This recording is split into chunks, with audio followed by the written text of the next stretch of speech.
Ladies and gentlemen, welcome to Africa Day.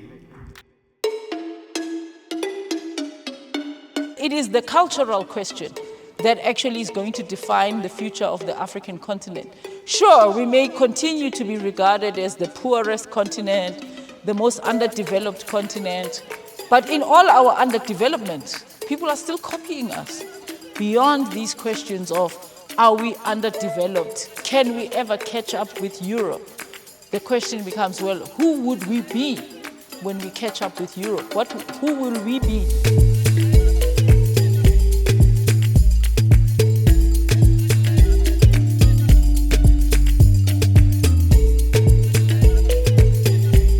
So this is part of the reason why Africa was colonized. It's not because you didn't have guns, it's not because you didn't have resources, it's because Europeans debased your ancestors' currency.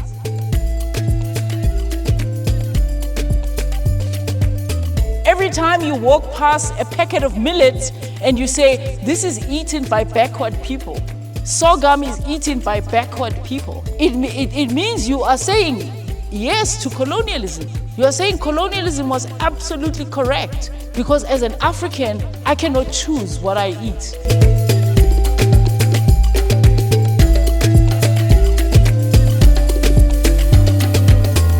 All of you here are going to be policy makers. You're going to be influential. You're going to be doctors. You're going to see children dying of malnutrition. And what are you going to say?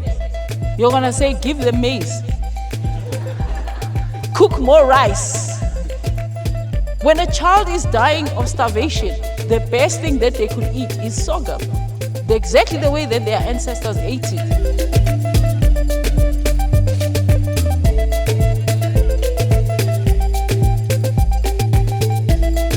And as I say, that's all I'm trying to get you to think, that the most colonized part of your body is your stomach.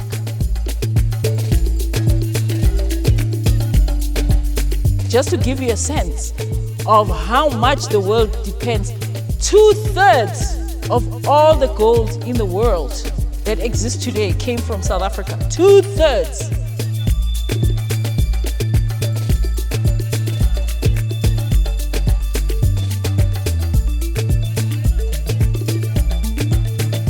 This is the most powerful story about the African continent.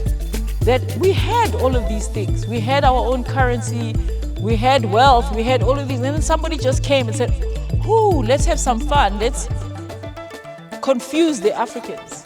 And as I say, once you don't have currency, you cannot afford warfare, for example. You cannot afford an army once you don't have currency. So this is one of the reasons why our ancestors couldn't even defend themselves physically.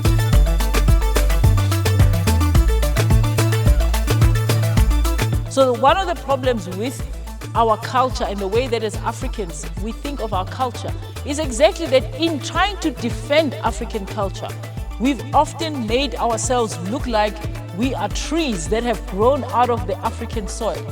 We are not trees, we are human beings who have made culture.